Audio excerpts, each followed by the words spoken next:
Amados irmãos, irmãs, sejam todos muito bem-vindos. Mais uma vez estamos aqui reunidos com as possibilidades que a internet nos permite para fazermos mais um estudo, mais uma reflexão à luz da doutrina espírita. E o tema de hoje que nós vamos estudar, nós vamos refletir, é beneficência e paciência, que se encontra no livro Palavras de Vida Eterna, pelo Espírito Emmanuel, sob a psicografia de Francisco Cândido Xavier. Antes de iniciarmos efetivamente o estudo, vou fazer uma leitura, e eu trouxe aqui o livro Justiça Divina, também pelo Espírito Emmanuel, pela psicografia de Francisco Cândido Xavier, para que possamos começar a nos harmonizar com o tema. Abrindo uma página aqui aleatória, eu cheguei no texto Bem que nos falta. No estudo da perfeição, comecemos por vigiar a nós mesmos, corrigindo-nos em tudo aquilo que nos desagrada nos semelhantes. Muitos pregam contra o desperdício dos administradores da causa pública e instalam-se entre paredes domésticas como se devessem atravessar a existência numa carruagem de luxo sobre lixo dourado. Outros criticam autoridades apontando-as por verdugos do povo e tiranizam no lar as mãos obscuras e generosas que lhes amassam o pão. Vemos que os amaldiçoam a guerra entre os povos e vivem no aprisco familiar com a truculência de fera solta. Há os que indicam a pena de morte para os irmãos que enlouqueceram na delinquência e manejam em casa o punhal invisível da ingratidão. Muitos lideram primorosas campanhas de socorro à infância desprotegida e enxotam por vagabundo o primeiro menino infortunado que lhe joga um vintém.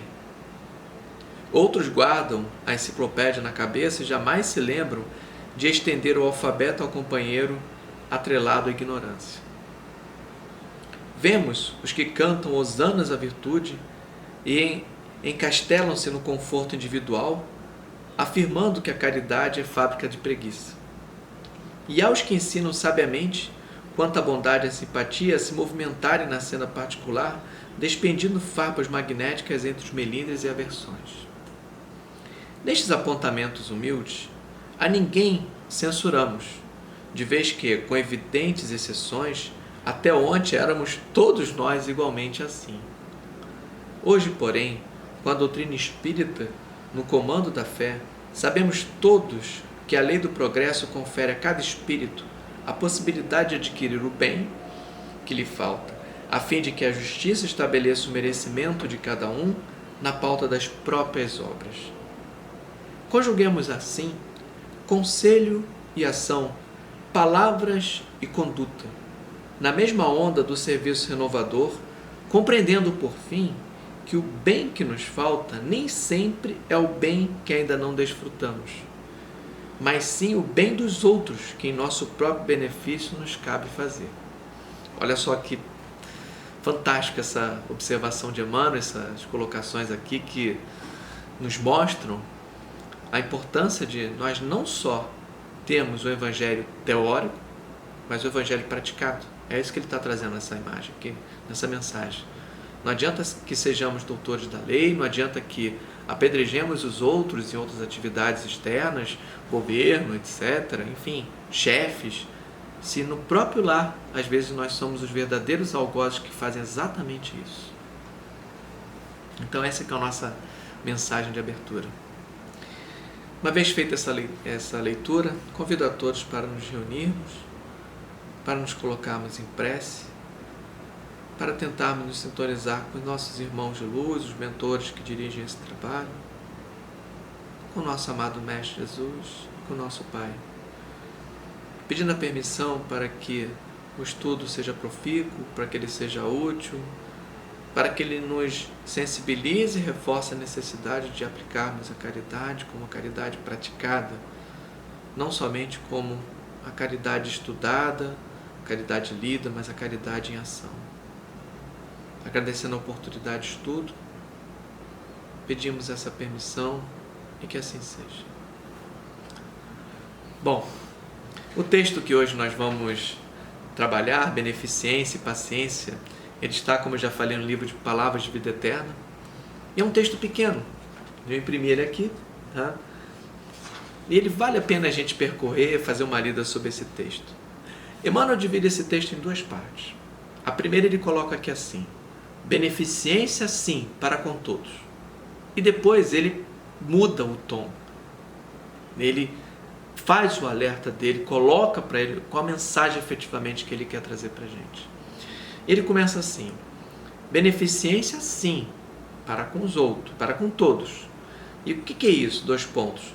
Prato dividido, vestes aos nus, remédio aos doentes, asilo aos que vagueiam sem teto, proteção à criança sem teto, auxílio ao ancião em desvalimento, socorro às viúvas, refúgio aos indigentes, consolo aos tristes. E aí, depois dele enumerar algumas sugestões para a gente do que poderiam ser exemplos de beneficência, ele faz uma seguinte observação e muda o tom. Entretanto, é preciso estender a bondade igualmente em outros setores. Mas o que seria isso? O que ele está falando para a gente nesse texto, logo de início, é o seguinte: nós damos um peso absurdo para determinadas ações, que naturalmente são ações benevolentes, são ações de benevolência, de beneficência. Mas qual o peso que a gente está dando? Será que está equilibrado a nossa balança? Será que não está faltando às vezes colocar alguma coisa em algum outro ponto? Então o que ele coloca aqui: entretanto, é preciso estender a bondade igualmente em outros setores. O que ele está dizendo é: a gente está às vezes colocando a beneficência de um lado, pesando de um lado, mas desse aqui, nada. Mas como nada? Eu saio de casa, vou para o centro, vou para a igreja, vou para o culto, recebo pessoas doentes, dou meu sorriso.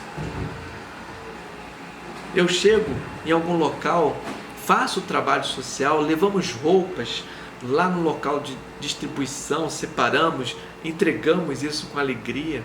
Isso é tão bom, nos faz tão bem. Mas Emmanuel fala que falta alguma coisa. E o que falta para a gente? O que nós precisamos é ter atenção para que efetivamente haja um equilíbrio naquilo que ele coloca aqui como sendo beneficência. Ele diz que precisamos estar atentos a outros setores. E aí ele começa a enumerar. Olha só: compreensão em família. Esse aqui já para totalmente.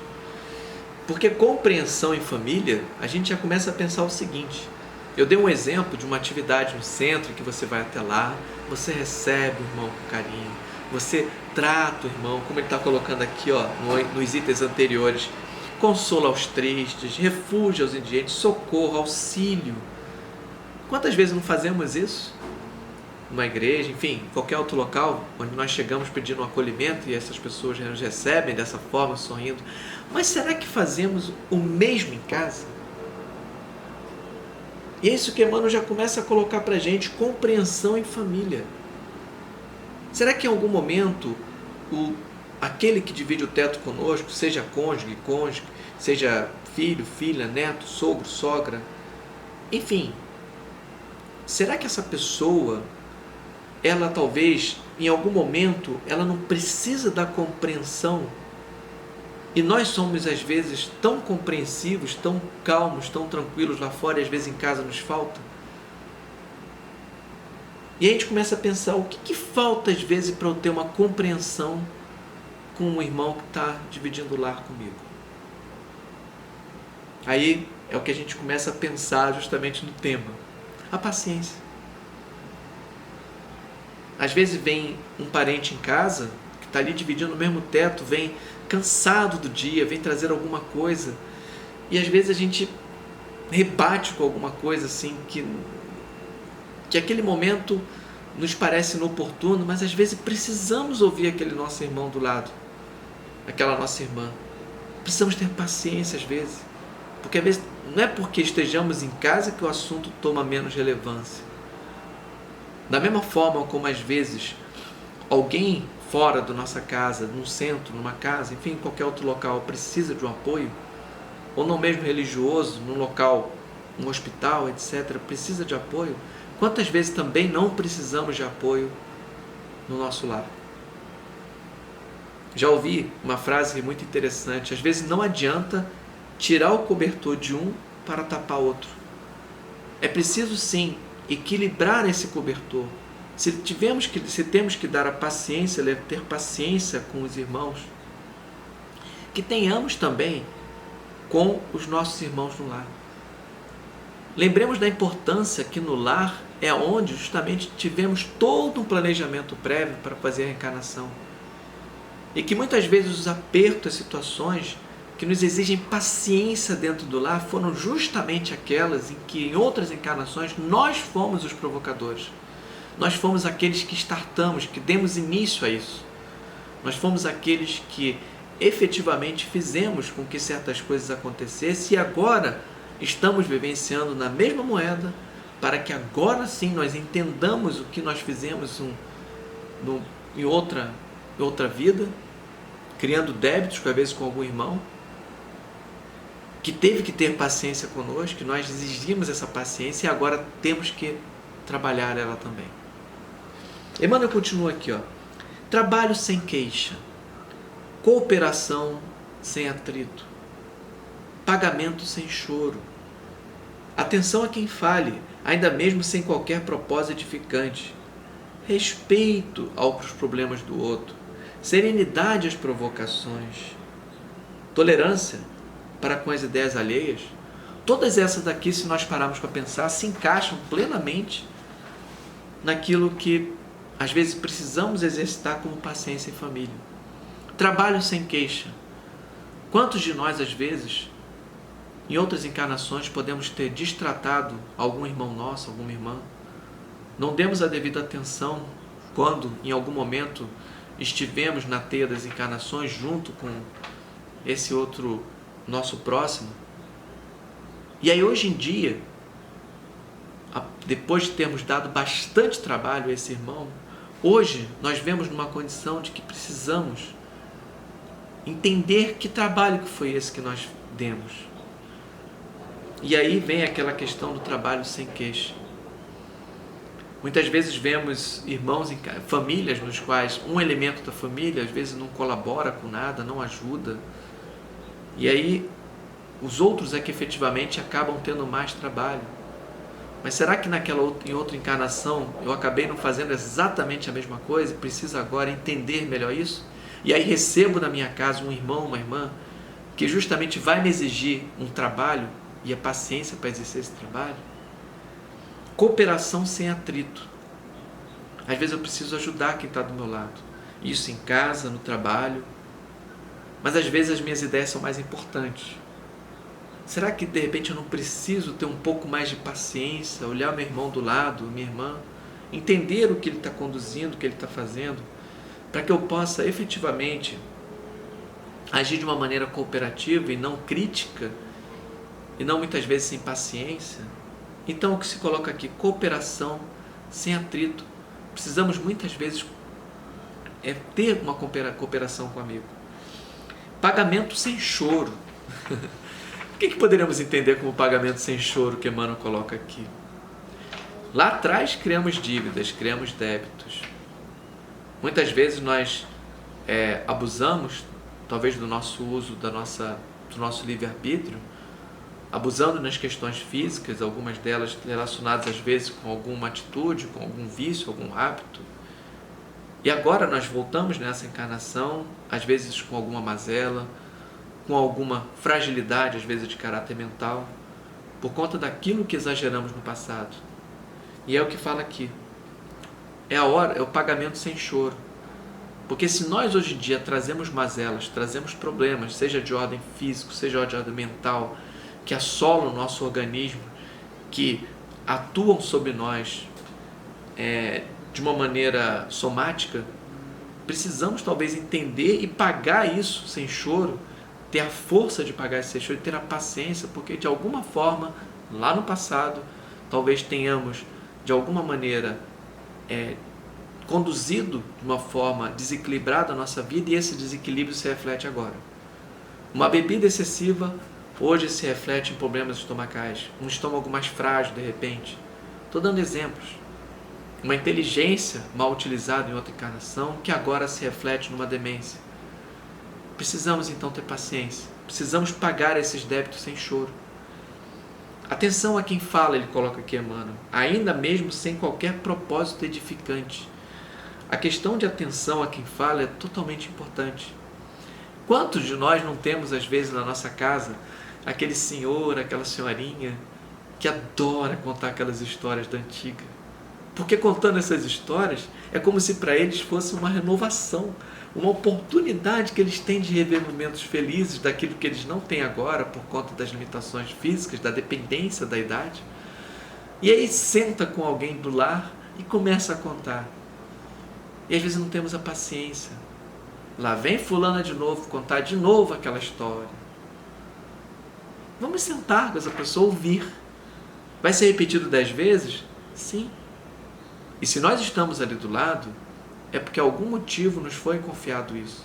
É porque precisamos efetivamente estar do lado dessa pessoa para ouvi-la, para entendermos, para exercitar a paciência, porque na realidade a paciência de ouvi-la, faz com que ela se renove, que ela relembre esses bons momentos, que ela se sinta amada, se sinta recebida, se sinta acolhida. Isso é uma beneficência. Não é só ouvir no atendimento fraterno um irmão que esteja necessitado, mas também ouvir uma irmã em casa que às vezes precisa. Serenidade às provocações. Esse aqui é um ponto muito crítico, porque às vezes nós vemos umas situações, por exemplo, no lar, de escalação, uma crise, em que um rebate uma situação, às vezes no momento de estresse, enfim, de explosão íntima, acaba exteriorizando, estressa com alguém do lado, de casa, e o outro recebe aquilo naquele momento, em vez de parar, calma, paciência, explode de volta. Aí fica aquele efeito de redemoinho. Um explode, outro explode. Um explode, outro explode, aquela coisa vai virando um turbilhão. E olha o perigo disso. Porque às vezes nós, no estresse, no momento ali em que, vamos exagerar aqui, da insanidade, em que perdemos as estribeiras, vamos colocar, chegamos no limite, corremos até o risco de, no âmbito do lar, no âmbito de onde nós estamos, às vezes adquirir mais débitos. Porque se nós estamos no lar aqui junto com aqueles irmãos ou irmãs, é porque no passado nós cometemos e nos entrelaçamos nessa teia das encarnações, criamos débitos e esses débitos precisam ser recuperados. Tivemos a oportunidade na linha do tempo de em algum momento nos reencontrarmos e cá estamos dentro do mesmo lar. Se no mesmo lar nós não nos entendermos, não tivermos paciência, o que vai acontecer é que em algum momento vamos precisar resgatar novamente. E aí fica aquela bola de neve de reencarnações. Reencarnações que não sabemos nem quando vão acontecer novamente. Então precisamos exercitar muito essa paciência. Precisamos entender que às vezes uma oportunidade que temos com o irmão que está ao nosso lado é aquela oportunidade única de recuperar algo que vai ficar como uma aresta no polimento da nossa purificação espiritual e purificação moral. Porque enquanto aquela aresta não for depurada, nós não nos purificamos. Nós não conseguimos nos livrar dessas garras das encarnações e aí temos que voltar com esse irmão. Mas quando vamos voltar com ele? Ele segue uma linha de planejamento e nós seguimos outra. Muitas vezes a espiritualidade nos permite que conseguimos fazer agora um planejamento conjunto para reencarnarmos. Mas se ele reencarnar primeiro atendendo outros créditos, outros débitos, quando eu vou conseguir quitar? Quando é que eu vou conseguir dar amor e carinho? É preciso então, irmãos e irmãs, temos bastante atenção quanto à questão da serenidade às provocações. Tolerância para com as ideias alheias que de certa forma seguem a mesma linha. Alguém vem no âmbito, por exemplo, familiar ou do trabalho, traz uma ideia totalmente diferente daquilo que você tem. E às vezes explodimos com essa ideia achando uma coisa absurda. Mas por que aquelas ideias surgem e nos provocam?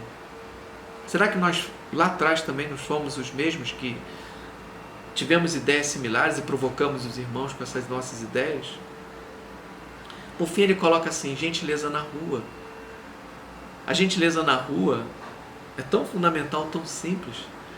É o que nós vemos naquele texto ali. Tantas pessoas letradas divulgam, participam de organizações, de eventos para ajuda aos necessitados, e às vezes vem algum necessitado e lhe pede alguma coisa e nada faz. Isso estava no texto que nós lemos na abertura. Então essa é a mensagem que Emmanuel vem nos trazer. É a mensagem de que beneficência, sim, para com todos, mas, entretanto, não é só com todos aqueles a que nos interessamos em fazer, mas principalmente aqueles com quem não nos interessamos a fazer. Porque esses que não nos interessamos, às vezes nos falta paciência. Precisamos, então, trabalhar a nossa paciência, a nossa tranquilidade, para que se equilibre essas ações de beneficência, que não seja só onde eu quero, onde eu acho que eu posso, mas em todos os setores de maneira equilibrada. Porque muitas vezes eu deixo de fazer um setor, porque esse setor me exige paciência. Irmão, vamos fazer um determinado trabalho. Ali eu não vou de forma alguma. Às vezes é ali que a gente precisa, porque é ali que a gente vai exercitar a paciência. Vamos lá no trabalho do asilo. Não, eu só vou no trabalho com as crianças, que ali eu me divirto. Poxa, mas às vezes não tem ninguém nessa semana para poder ajudar alguém que está no asilo. Mas ali eu não consigo, não dá, não tenho paciência. É isso que precisamos exercitar. Estou dando um exemplo exagerado. E aí, voltando apenas para a gente poder finalizar, reforçar a questão da família. Existe uma passagem muito interessante no livro Boa Nova, em que Maria estava preocupada com isso. Humberto de Campos nos relata que Maria estava muito preocupada com Jesus, com seus prodígios, com a forma como ele crescia, e queria dar uma orientação adequada, um estudo para ele. Queria dar para ele condições dele desenvolver de maneira correta. E aí eu não sei exatamente, eu não vou ter aqui de cabeça todos os termos, me veio como intuição agora lembrar desse capítulo, mas ela chega, vai buscar uma ajuda, um apoio, e logo em seguida, quando volta para casa, é recebida por Jesus. Jesus vem ter com ela e fala: mãe, por que procuraste ajuda? Não sabe que eu estou fazendo as coisas do meu pai? E aí Maria: sim, mas eu quero o melhor para você, meu filho. E aí o que Jesus faz? No dia seguinte, ele vai procurar José. E Humberto de Campos relata com atenção ali, com humildade. Ele destaca bem, com humildade, ele procura José e se oferece para trabalhar no lar, para aprender com José. E Humberto de Campos continua que a partir dali ele começou a trabalhar em família, levando alegria e levando a produtividade, alegria, não lembro exatamente os termos que o Humberto de Campos coloca no Boa Nova, mas levando a alegria para casa, para o lar. E assim Jesus passa todo o período dele, da infância, da adolescência. Muitos perguntam: onde estava Jesus? Jesus estava no principal local onde ele mostrou um dos primeiros exemplos da vida dele, onde ele deveria estar, onde ele deveria dar atenção à família. Porque aqui, aonde nós encarnamos para poder recuperar aquilo que nós contraímos de débitos no passado. É aqui onde muitas vezes temos um irmão que encarna conosco, que não nos sintoniza bem. E que lá fora alguém fala assim: nossa, como é que fulano é filha de ciclano? Tem nada a ver um com o outro. Mas pelas teias da reencarnação tem a ver. Porque era preciso, às vezes, para o pai ter um filho com uma determinada característica, uma filha com uma determinada característica, para que ele exercitasse certas ações, certas posturas, que ele trabalhasse certas falhas nele para que ele crescesse. Então, muitas vezes, aquele irmãozinho que está lá é um irmão que necessariamente está nos ajudando, não está atrapalhando, está nos ajudando a crescer. Então é isso.